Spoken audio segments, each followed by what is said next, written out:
বরিশাল থেকে এসেছেন একজন বাড়িওয়ালা। আজকের গল্পটা আপনাদেরকে চক্ষু খুলে দিবে। অহংকার মুক্ত পৃথিবীতে বেঁচে থাকলে কিছুদিনের জন্য হলেও দুনিয়াতেও শান্তি, আখেরাতেও শান্তি। আমি ভুল বলেছি, কিছুদিনের জন্য নয়, লং টাইমের জন্য দুনিয়াতেও শান্তি, আখেরাতেও শান্তি। আমি আজকে এমন দুজন মানুষ পেয়েছি। একজন রাজমিস্ত্রি কাজ করেন, রাজমিস্ত্রি কাজ করতে গিয়ে বাড়িওয়ালার সাথে পরিচয় হয়।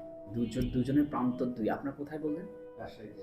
একজন রাজশাহীতে, একজন বরিশালে। আর ওনার শহরে বাড়ি আছে, সেই বাড়ির কাজ করতে ভাইজান গিয়েছেন। আর সেই সুবাদে পরিচয়, একটা সম্পর্ক তৈরি হয়ে গেছে।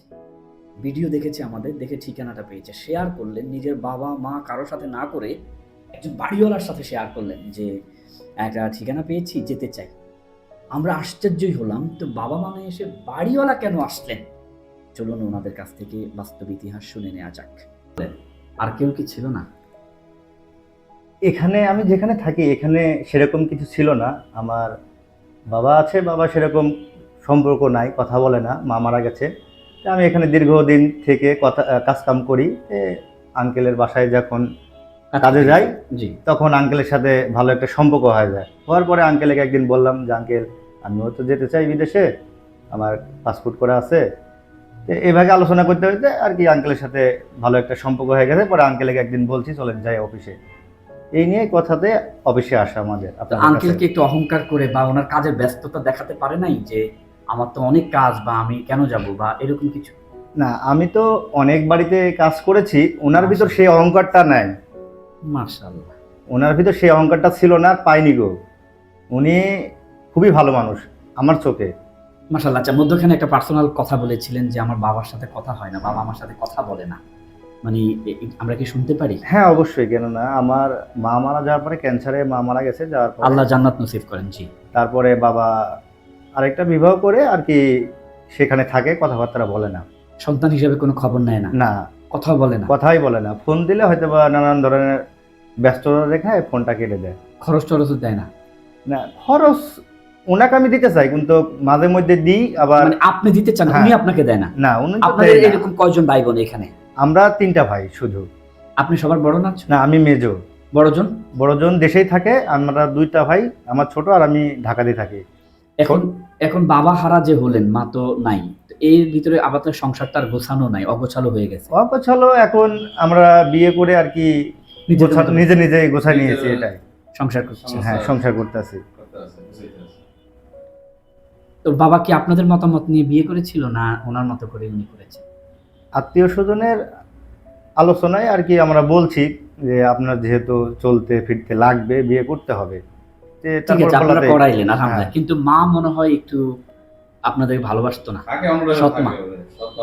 সব মাই তো আর নিজের মতো হয় না, নিজের মায়ের মতো হয় না, আসলে সৎই থাকে। এই ভিডিওটা একেবারে হৃদয় বিদারক হয়ে যাবে। মানে যত ওনাকে প্রশ্ন করব, প্রশ্নের উত্তর বেরোবে, কিন্তু চোখের অশ্রু ঝরবে।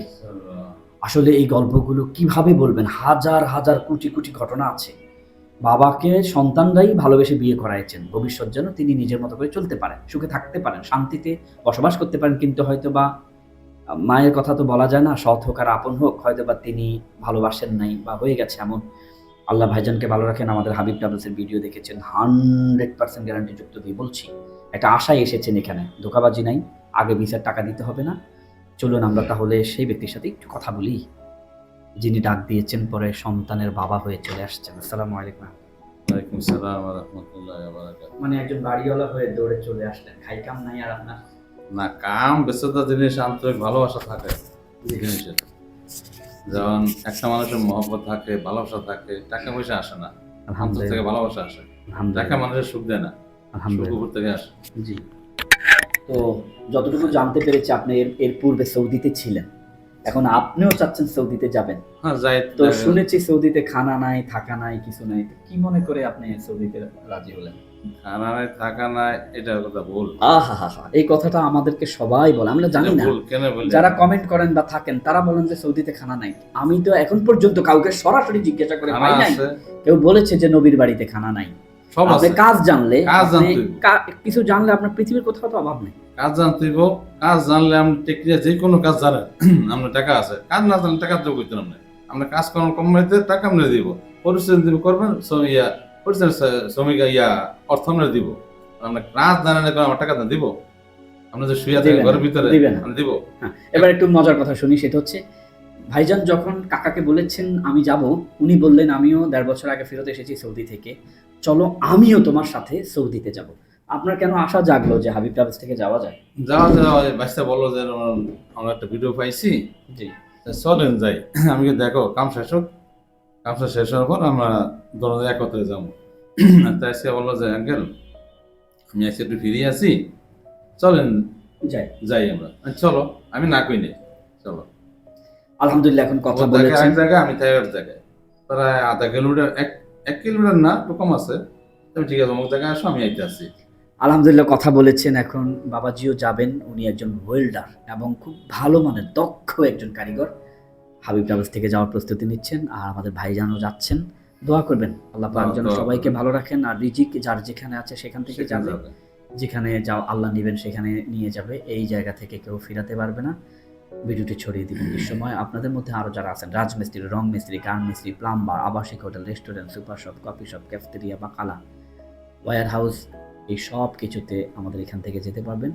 এখন ভিসাগুলো সরাসরি কোম্পানির হয়, তাকামুল সার্টিফিকেট আমরা ফ্রি দিয়ে দিব, আপনাদের বাড়তি খরচ করতে হবে না।